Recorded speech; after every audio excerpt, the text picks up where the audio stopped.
Landlord advertises all of our company's equipment for sale to our competitors. Best follow our eviction to the letter. I work for a leisure company, think soft play, indoor soccer, laser tag, can't be specific. Before lockdown, managers and the big bosses were negotiating the renewal of the lease on one of our parks. Things were going mostly smoothly, however, the landlords were difficult to contact. Then 2020's crap hit the fan. All of our sites were closed, and everything was thrown into a mess.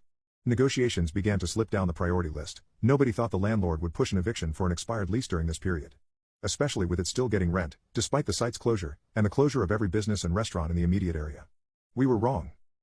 A few days ago we received a letter saying we had 7 days to leave the premises and take everything with us. We are reminded that anything left in the building after 7 days will become the landlord's property. That line is very important. Now a lot of construction goes into installing our equipment into a new building, which makes emptying one even harder. Add a lockdown, with no staff and most businesses shut, it meant that saving much of our assets would prove to be extremely difficult. To lose a profitable site and all of its assets is a blow to our company. But here is where it gets worse. A few days into our 7-day eviction, we find out that the landlord has been advertising our park to our competitors. But he isn't offering just the building, he is offering all of our stuff pre-installed. Ready to go, just needs rebranding. The landlord has evicted us from the property in an attempt to increase rent and make a solid profit from our equipment installed because he thinks we won't be able to empty the park. We were furious. And here is where the malicious compliance came in. We were told we had 7 days to move everything we owned out of the property. So that's what we did.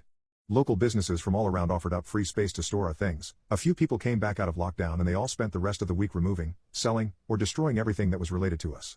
We didn't even leave light fittings. In every other site vacation we have seen, we always end up leaving thousands of dollars worth of disco lights in the ceilings because they're too hard to get. We leave most of the construction in, as well as things like the bars and kitchens that all stay intact, recognizable as what they once were, but not this building. We ripped up the flooring we installed, tore down the walls that were not part of the original structure, wooden walls to divide up the space, ripped apart our manager's offices, and removed all artwork and lockers. The landlord now has every new deal he has been making dead in the water, a large renovation bill to install new flooring, etc., or a company willing to do it themselves like we were. The lockdown has been extended another 4 weeks, so he has at least another 4 weeks without rent, we were paying, and won't have any potential buyers.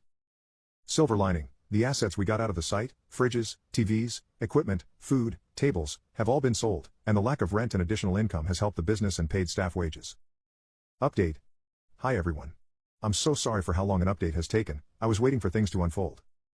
Here is what happened next. We handed in the keys and it was probably the quickest handover we've ever had.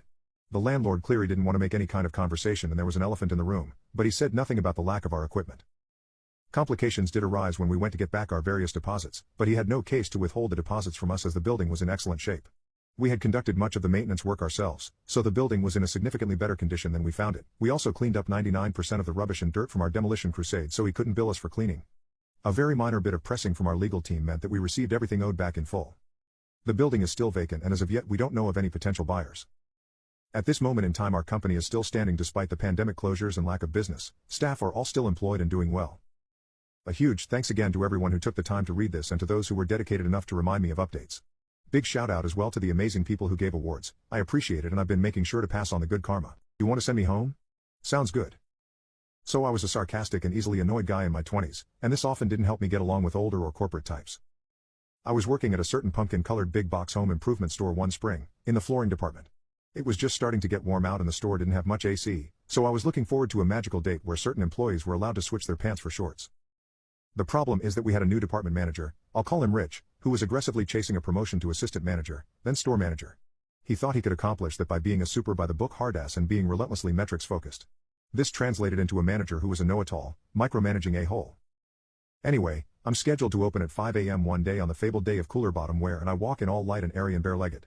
Rich, who was the overnight manager the previous night, saw me and threw a fit. "Why are you out of uniform?" he asked. "I'm not. I can wear shorts starting today," I proclaimed. "Not your position in your department. Who told you that you could?" he retorted. "The employee handbook and standard operating procedures? I can show you if you don't believe me," I offered. "I know the standard operating procedures and your department doesn't get to wear shorts. That's only garden. Go home and change right now," he demanded, face getting redder from my defiance. "Okay Rich, if that's how you want to play it. I'll be back in an hour," I sighed. Maybe the loss of an hour of pay will teach you something. So I know better. The reason I know better is that I'm one of the weirdos who read the entire standard operating procedure document, the employee handbook, which is just a subsection of the standard operating procedures, and I hate being wrong, so I check the standard operating procedures before doing anything different day to day. In my store, the standard operating procedures were like invoking God. If the standard operating procedures said so, that won every single argument. So I go home, change into pants, but bring my shorts back to work with me. By now, Rich's shift is over and I ask the new morning manager on duty, Darren, to meet with me.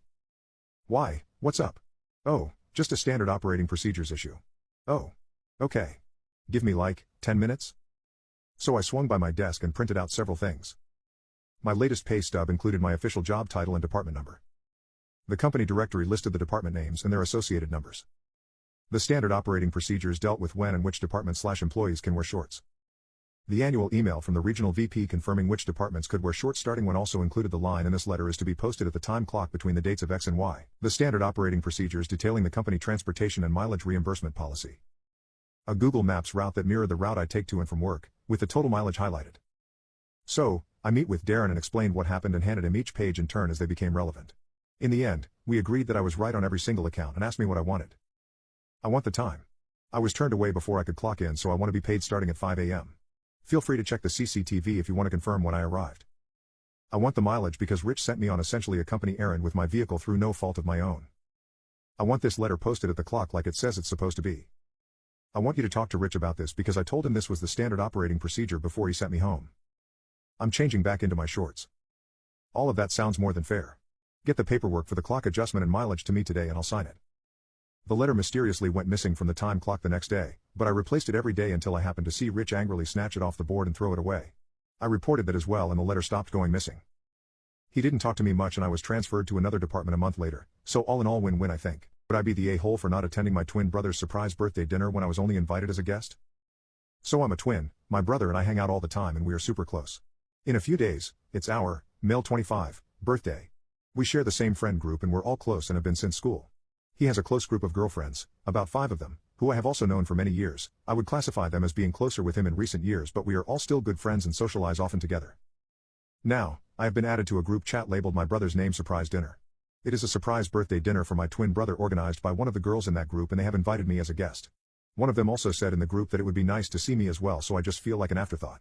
I wouldn't have minded if the girls wanted to organize a surprise birthday evening exclusively for my brother and themselves, but they have also invited my partner and some of my brother and my closest friends. This feels inconsiderate and quite upsetting as I can't understand why I would be invited to my literal twin brother's surprise birthday dinner with me only invited as a guest, as it is also my birthday involving all of our friends. My girlfriend also found this action to be extremely rude and wondered why this girl didn't just reach out to her and then they could have organized a surprise involving both of us instead, or have just involved both my brother and me and left the surprise element out of it. In the chat, it is clearly stated that we are all to arrive at one time while my brother is due to arrive 20 minutes later. The thought of attending makes me feel weird because it's just a celebration for his birthday when he and I are born on the same day. This isn't new information to the organizer. Also, every year my brother and I do something together because we want to and because we have the same friends. Last year our friends and my girlfriend set up a massive dinner for our birthday to which everyone was invited, including the girl group. So now I'm at a crossroads. I don't know whether or not to attend. On one hand, if I don't go I will feel left out because our mutual friends are going. But on the other hand, if I do go, I will feel like I am letting myself be disrespected and I will likely feel uncomfortable as it feels like only my brother is being celebrated. So, would I be the a-hole if I took a stand and didn't go? Edit, my girlfriend has just checked the chat and the organizer has booked the dinner for 10 people and a set menu. There are currently 11 attending excluding my girlfriend and me. If we went, this would make its way over capacity. Now we aren't sure if we should go because what if we turn up and there is no room? This makes it slightly more awkward as we may not be able to just pull up a chair and join. The dinner is tomorrow also.